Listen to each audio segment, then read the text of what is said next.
Huu sio wakati wa kutafuta kuwa na mali nyingi, ni wakati wa kutafuta utakatifu.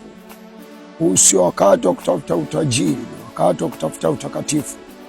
Huu sio wakati wa kutafuta kuwa ni kijana sharobalo utakayesifiwa na watu kwamba wewe unapendeza, unavaa vizuri.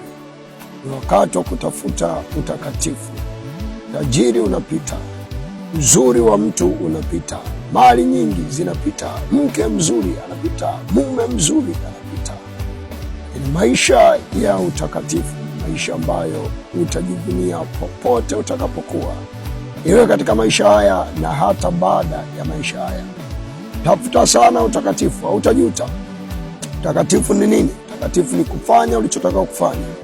Tafuta sana kupatikana eneo ulilotakiwa kupatikana. Saa ya kuomba uwe unaomba, saa ya kusoma Biblia soma Biblia, saa ya kufunga funga, saa ya kushuhudia shuhudia, saa ya kuhubiri hubiri, saa ya kuambia watu acheni dhambi, waambie acheni dhambi, saa ya kuambia watu acheni maovu, waambie acheni maovu. Kwa kuwa kazi ya kila mtu itapimwa, na ole wako wewe ambaye utakuwa hauna kazi ya kuipeleka hukumuni kwa Bwana, kwamba nilikuokoa na nikuweka duniani.